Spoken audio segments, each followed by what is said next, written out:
Afternoon guys, Kev at Ultrabright Direct. Just want to take a few minutes of your time this afternoon to just go through one aspect of machine polishing with you.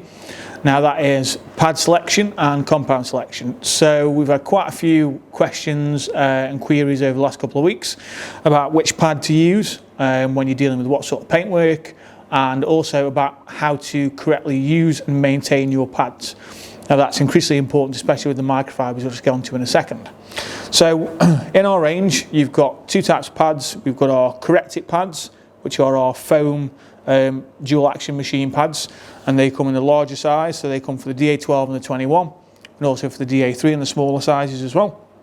And we do our Corrected Pro microfiber pads as well, and again they come in a larger size for the DA12 and 21 and a smaller for the DA3. We've also got our corrected compounds, so there's three compounds in the range. You've got Restore, which is your heavy cut. You've got Enrich, which is your medium cut / finishing polish, so that works really well as a one-step polish. And then you've got Final Finish, which is your finishing polish / anti-hologram polish. So that means if you've been using a rotary machine and you want to make sure you're 100% hologram free, give Final Finish a go to finish, and that will, it's got just enough abrasives to remove those holograms and polishing marks. Also, you've got a pad brush as well, which I'll go to in a second. So, which pad and polishing compound do I need? Now that depends wholly on your car. If you've got a hard car, so German paint, typically BMW, Mercedes, Audis, they are typically speaking hard paint, so you may want to go with something like Restore. Now, there is no complete hard and fast rule with this. Some cars are different. We normally recommend you start with a medium compound, so you normally start with Enrich and then go from there. If it's not cutting quite enough, do another couple of passes, see how it goes. Failing that, move up to the next step, which will be Restore. Now, with the foam pads, obviously each pad is colour coded, so you've got Restore, which goes with the orange heavy cut pad, Enrich, which goes with the green, Final Finish, which goes with the black. Now you can cross those as well, so if you were working with a green pad and a green pad and Enrich, and it wasn't giving you quite enough cut, you could go with a green pad with some Restore. What you can't do those, you then can't go back down. So if you put Restore on that green pad, you can't then put Enrich on the same pad and expect it to refine it. It won't, it'll continue to cut because you've got the abrasives in from the Restore. So strictly speaking, you go with the correct pad for the correct compound. So Final Finish on a black, Enrich on a green, Restore on an orange. Right, the microfiber pads. So these pads are slightly different. So the reason that we call these our Corrected Pro pads is microfiber, because of the nature of the fibres of the pad, unlike a foam pad, generates a little bit more heat. So if you've got a microfiber pad, that will generate more heat, which means you can cut faster, which means you can cut, especially hard German clear coat, you can cut through it quicker. Now, which compound you use on this pad, again, depends on what type of paint you're working on and how heavily defected it is. So normally I will go with Enrich on a microfiber pad. Now what you've got to think is, if I'm using this pad with Enrich, I'm actually working at a level that's going to be close to using an orange foam pad. But because this generates more heat, I'm actually going to get a better correction than I would with Enrich on the orange foam pad. The disadvantage to microfiber, they do get hot quicker, so you can't work these pads for as long. You've got to allow them to rest in between sets. So use it for a few minutes, stop, let it rest. You've got to make sure that you maintain these pads as well. So that's where the pad brush comes in. So you've probably seen people using these pad brushes on the foam pads. Now on the foam pads, you've got one or two options. You can either get your brush and just give them a scrub, and all you're doing is trying to get rid of any dried up polishing compound. So the more you do this, the less weight you're going to have in the pad. If you don't brush the compound off your pad, you're going to get a lot of dust. You're probably going to get some polishing slings, so you'll get some little balls of compound that start to fly off everywhere.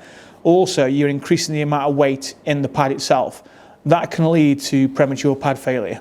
So if you're heating the glue up on these by getting the pad nice and hot, but you've not got rid of the excess compound, it makes the face of the pad heavier.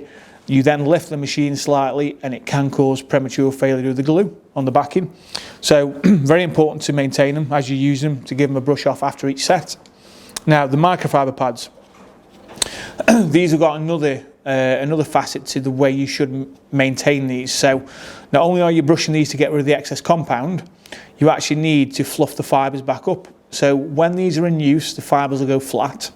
You get your brush, and what you want to do is get rid of the excess compound, but you're also fluffing the fibres back up.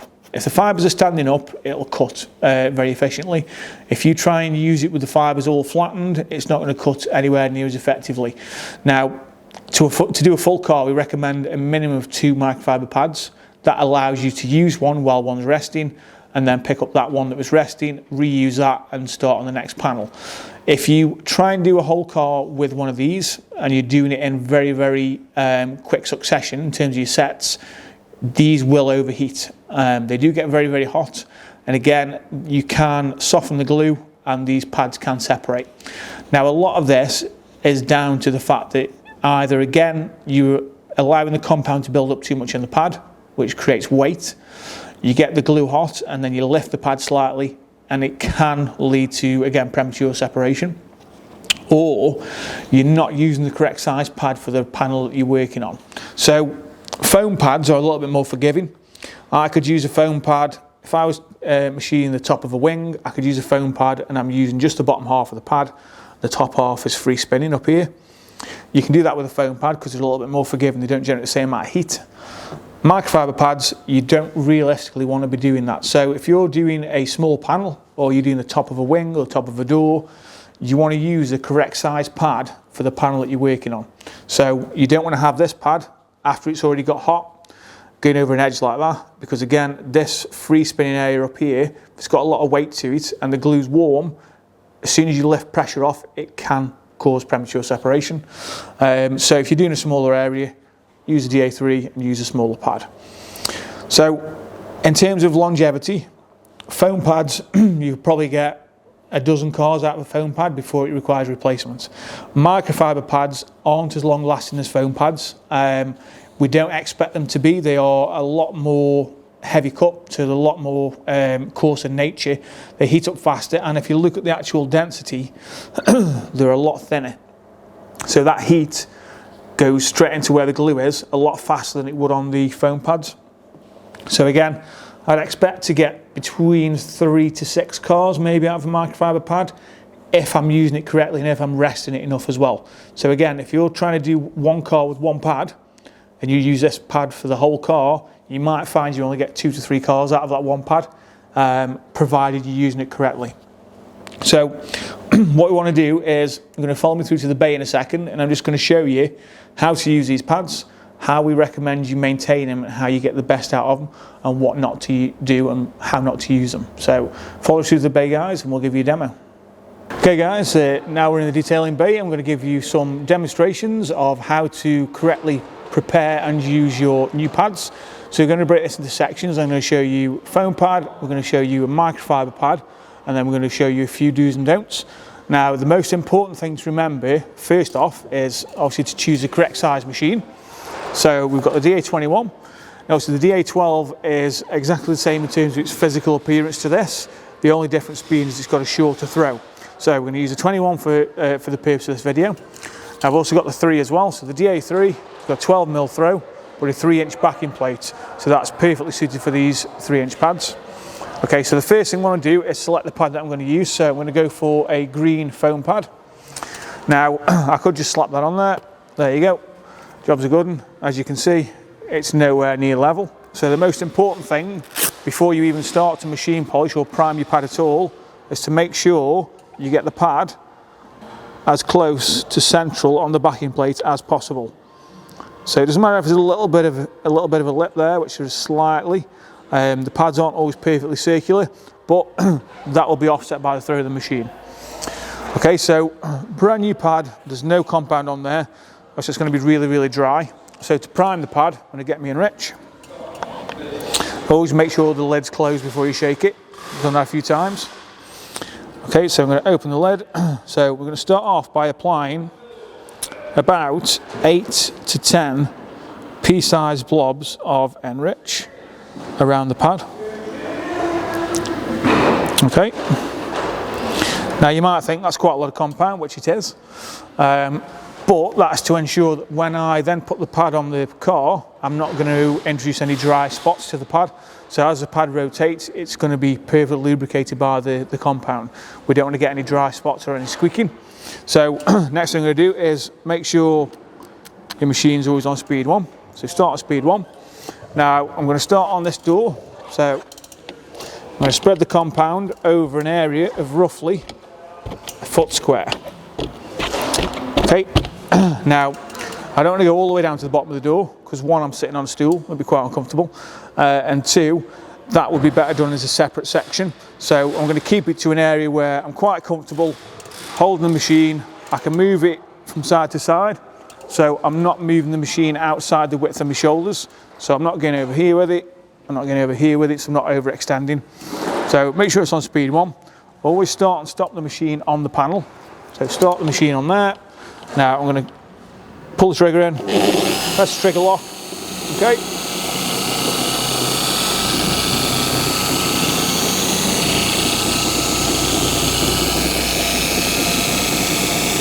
The area that I'm going to machine is lubricated with compound, so there's no dry areas there. I've spread the compound out over that panel, and that's the size area that I want to stick to.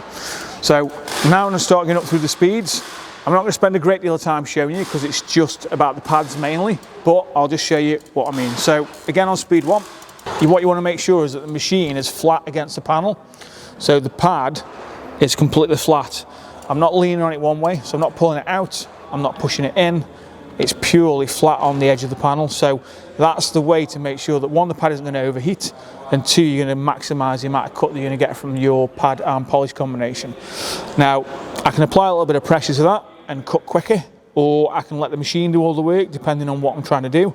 On the lower speeds, you don't want to apply too much pressure. So if I just show you again, so I'm on speed 2 there. If I put too much pressure on the machine, it starts to slow the rotation. So there now, that's just doing that, it's not rotating. If I level it, you can see there, it starts to rotate again. So always stop it on the panel as well. Okay, so I'm just going to run through a really quick set. So normal working time for a panel of this size would be maybe 2 to 3 minutes. Again, depending on what you're trying to remove, and a lot of it as well depends on heat. So if you're working a panel like this on a really warm day, the compound will dry out quicker, so you'll have to shorten your working time to compensate. Cold day, it's pretty cool today. I could probably work this for around about 5 minutes before the oils and the compound start to dry out. I'm going to do a few minutes, let's just show you.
As you can see now on the pad, this is still quite wet because obviously it was freshly used, but what we'd want to do after each set is grab your brush, that's your pad cleaning brush, and you want to get rid of any of this compound that's dried out. So if this is wet, that's still fine, that can stay in the pad.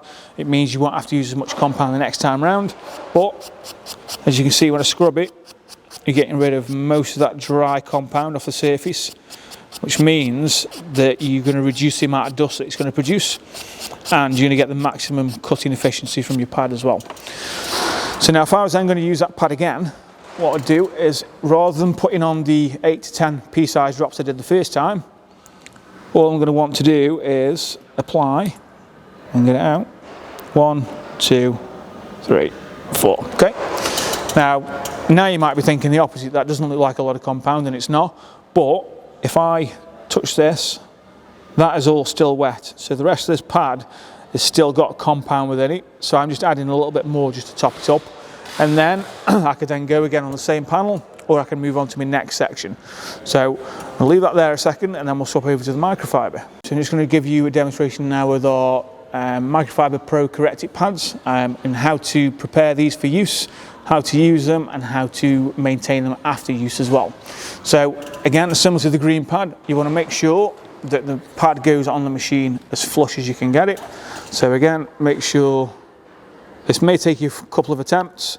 Obviously the more you do it, the better you'll get. That's not perfect, so I'm just going to do that again. It's very difficult sometimes to get them perfectly circular. Yep, that's good enough. Okay, so as you can see, when we start with these pads, they're quite soft and quite fluffy. Now I've also got one here that I've used, so you can see the difference between the two pads. Okay, so you've got a new one on this side, used one on this side. Now this used one, we've probably used this on around about 4 to 5 cars now. It's been cleaned out after its use, and it's been through the washing machine twice as well. So you may think that when a pad gets to this sort of state that it may no longer be usable. Now you should find that if you get your pad brush, give it a brush. Now you're not going to get rid of all the compound out of the pad, but what we're trying to do is bring the fibres back up. So if I grab that one and another used one I've got here, so if you look at the two, you should be able to see that's got some of its pile back. That one's still quite flat. Okay, with these pads, if you finish with these pads for the day and you want to use them again, you want to make sure you wash them out the same day if possible. If not possible, what I would do is, if I couldn't wash them out the same day, I would leave them wet overnight. So just run them under the tap or put them in a container with some water. It stops the compound from drying out, which means that when you come to clean them the following day, it's a lot easier to clean, and it just looks after them a little bit better. So both of those are used. Now I'll show you the new one. Okay, so microfiber pads, they do generate more heat, as I explained earlier in the video. Because of this, you need to make sure that they stay well lubricated. So we're going to use more compound on these pads for each set that we do versus what we would on the foam pad. So again, I'm going to start off, new pad, I'm going to get me enrich, make sure the cap's closed, give it a shake, open the cap. Okay, so to prime the pad or to season the pad, we're going to start off again, similar sort of amount, probably 8 to 10 pea-sized drops all the way around the pad. I just got a couple in the centre as well. So again, that's to make sure that the pad gets nice and lubricated. And then when we put it on the panel, we're not going to end up with any dry spots. So the process for using these pads is going to be the same. So I'm going to go along to a little bit further across to what I did earlier. I'm going to dab it over the panel.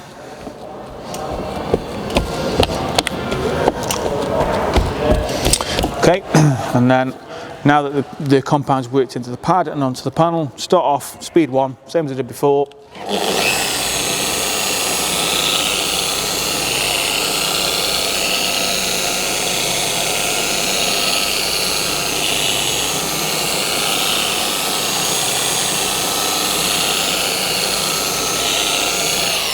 Okay, so just work the compound in. Now, I don't know if you can tell from that, but the compound already looks as if it's been worked a lot more than it was with the foam pad. The foam pad left, you can see the compound application lines. This is a lot more even, so it shows that this actually disperses the compound and works in more evenly than a foam pad can. And as I work through the speeds, so I'm going to go up to speed 2.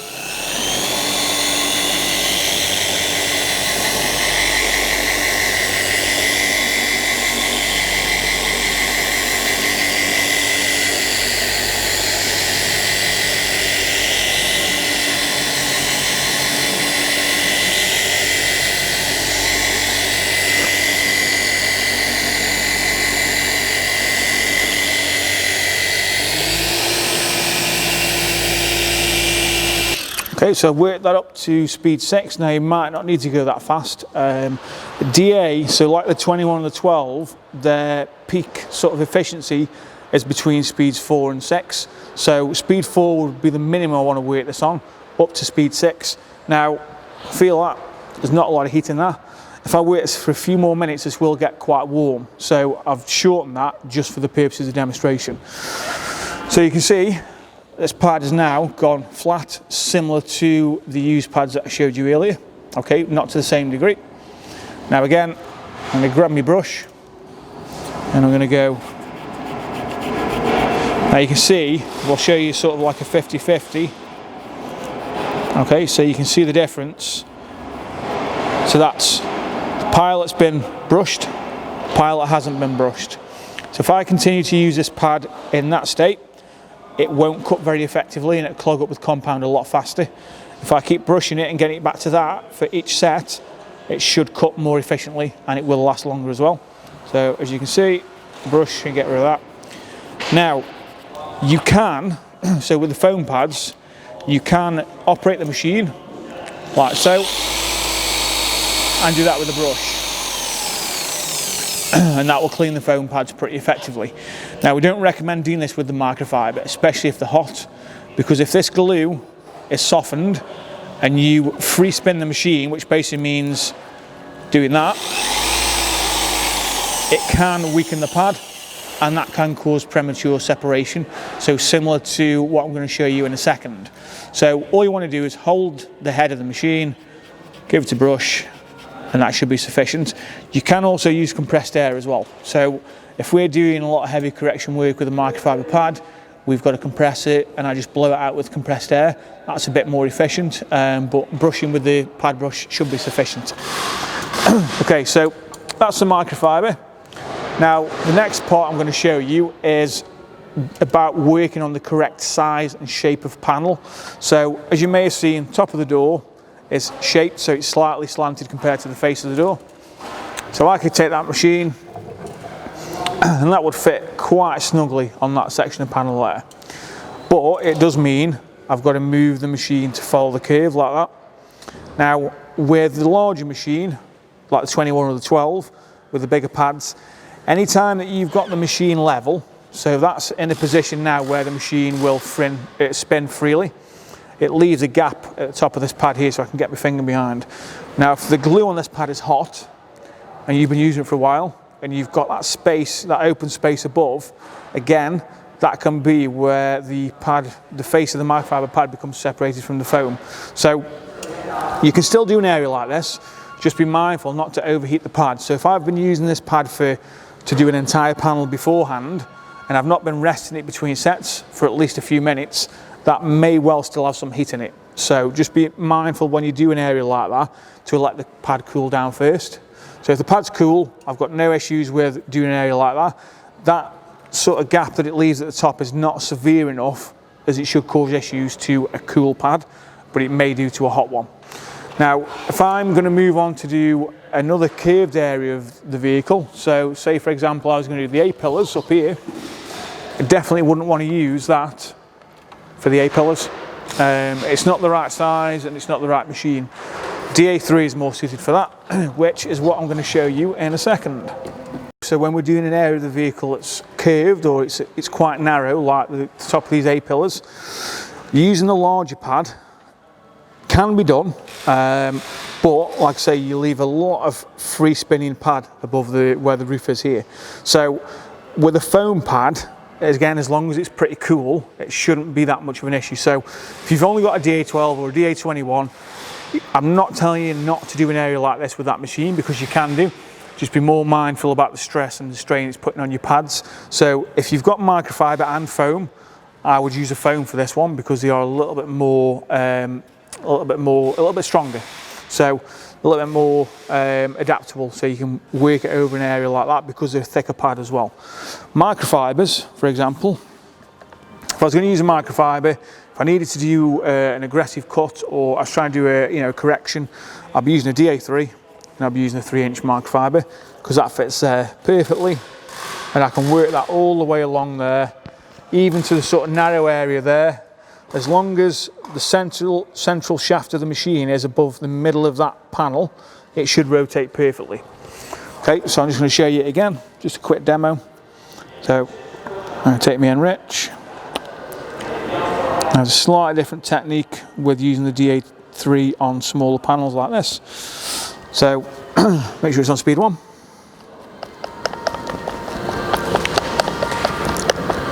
Now I'm going to work a wider area because obviously I've got the length, but I've not got the depth. So I can start from the top.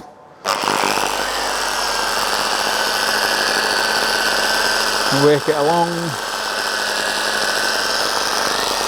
Okay, so I have got, if we look there, I have got a curve. So I'm going to go across the top section like that, and then I can come back and rotate the machine so it always matches, it's always flat.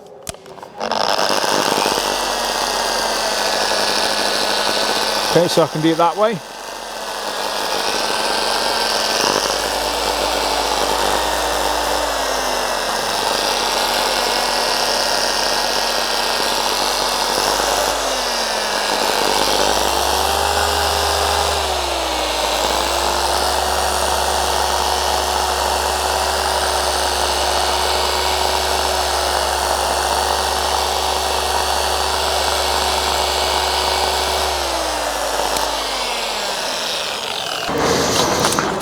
Okay, so again, cool to the touch, but I only expected it to be cool because I've only done a short section. So let's get rid of the tape a second. Okay, so far, basically, make sure your pad is perfectly centralised on the machine. So if the pad's over on one side of the backing plate, that's going to cause stress on the pads, so make sure it's perfectly level. Also, you'll feel it in the vibration of the machine as well. So if you've got a 12 or a 21, you'll definitely feel it because the machine itself will be shaking a lot more violently than it would normally. If you're working on a panel that's quite large, by all means you can use the 21 or the 12 with either the microfiber or the foam pads. But if you're doing an intricate area like this, try and get, if you've got a DA3, try and get the right size pad for the right size area.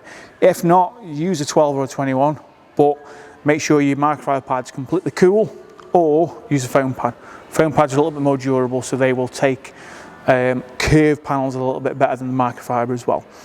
Okay, so what we're going to do now is I'm going to show you sort of abuse that we can put a microfiber pad through and hopefully not promote any failures. Okay guys, so welcome to my microfiber pad torch test. So basically I'm going to show you that when used correctly, the microfiber pads can take a lot of punishment. The main reasons for premature failure are what we've already discussed. So not using it on the correct size panel, getting the pad too hot and not resting it, or lifting the machine. So if you lift the machine from the surface and the glue on the pad is hot, the weight of the pad itself can cause the microfiber to separate from the foam at the back. So I'm just going to show you basically how long we can use a pad for and how hot we can get it without failure.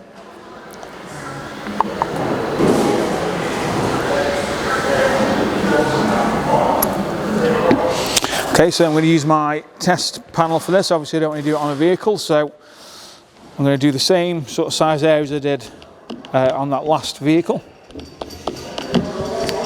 Okay, now when you're machining as well, it's important to start off at speed 1, slowly work your way up through the speeds, especially with the microfiber. If you go from a low speed like 1 and then you jump up to speed 5 and 6, again that can cause issues with the pad. It's a lot of stress, especially if it's a used pad as well. So best thing to do is work your speed up slowly. So start at speed 1, spreading my compound. I don't know if you can see that I'm not applying a lot of downward pressure, so I'm basically just guiding the machine over the panel. Now with the microfiber pad and a DA21, just the weight of the machine should be sufficient to give you a decent level of cut. I'm going to start through the speed, so speed 2, with nice overlapping motions as well.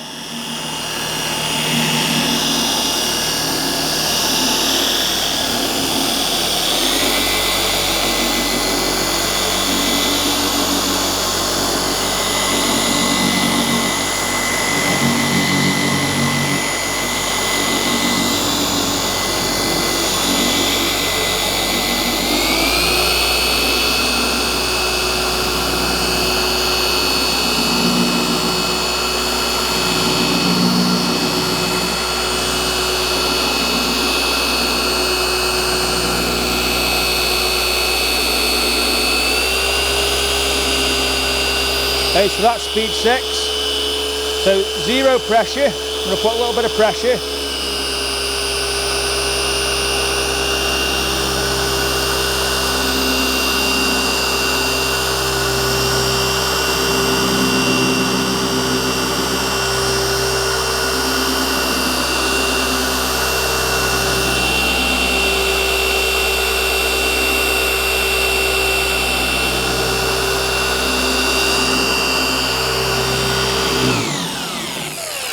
Okay, so if you're coming a bit closer, you can see it's warm, it's not overly hot, but it's actually started to work the compound now to the point where I could probably buff that off. It's started to go clear. So when you compare that to the working time of a foam pad, the foam pad will take a lot longer to get the compound to the same point where I could think about removing it. Now I can feel the heat coming from the panel. It is quite cool in here today. The pad itself is quite warm, but I'm going to continue anyway. So this is normally the point where you'd probably rest your pad for a few minutes before continuing.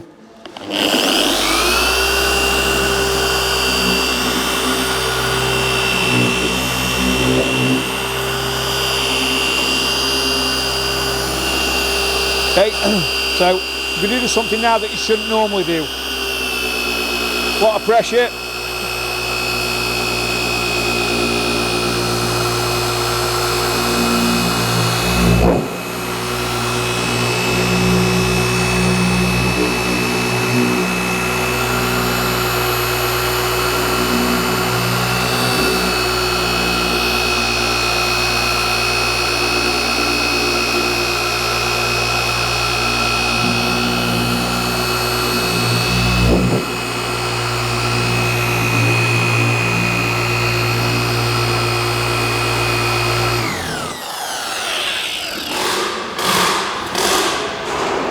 So I can actually see steam coming from the pad. Panel is really, really hot to the touch. However, there's no separation of the pad. So there's no damage to the glue, no damage to the surface. I can get my brush, brush it, reload it with compound, and then I continue to reuse it. So as you can see, what I meant in terms of how much abuse these pads can take, the main issue for failure is using it incorrectly. If you're using it as designed like this, you shouldn't have any issues. I mean, obviously, you know, every pad you may get a bad one in a batch of thousands, but the majority of these pads, they are really, really durable. We very rarely do we actually destroy a pad within the bay. And like I say, we use these pads quite often on a lot of different variety of cars, a lot of different panel shapes. No issues there. I could take my towel and just remove that. Obviously, don't ever suggest that you go that heavy with a machine because it is asking for disaster. But there you go. Okay, so what I'm going to do now is I'm not going to apply any more compound. I'm just going to go straight back on the panel. Again, something that you should never do.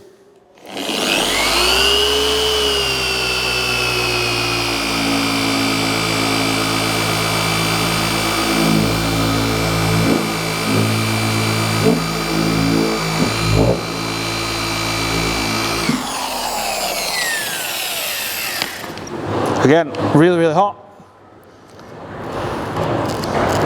No issues of separation. Another tip as well is if you are removing this pad for any reason, so if you are going to go and use a separate microfiber pad and you're going to rest this one, just be careful when you remove the pad because obviously the Velcro attached to the backing plate, if I just start to pull, you've got to make sure that you get your thumb on the back of the pad. You're not pulling from there. Because if you pull from there, again, that's going to cause premature wear and separation of the pad. So make sure you get your thumb on the back, you peel it away as you go around the pad, like that. And then once you can get your thumb behind, then you can remove it. Then I can take that off, rest that, and then go with my next pad. Okay guys, so that is pretty much everything that I can tell you about pads. If you've got any questions, drop them in the comments on this video. If you want to get in for some training, so if you've got a machine and your pads and you're still not 100% confident, get in touch, send me an email, and we can sort out some training days for you. Machine polishing training. It's very easy to do. It's better for me to show you how to do it than for me to explain. So demonstrating is one thing, but getting hands on with the machine and figuring out the correct way of doing things is another. So thanks for watching, guys, and I'll see you again in my next video.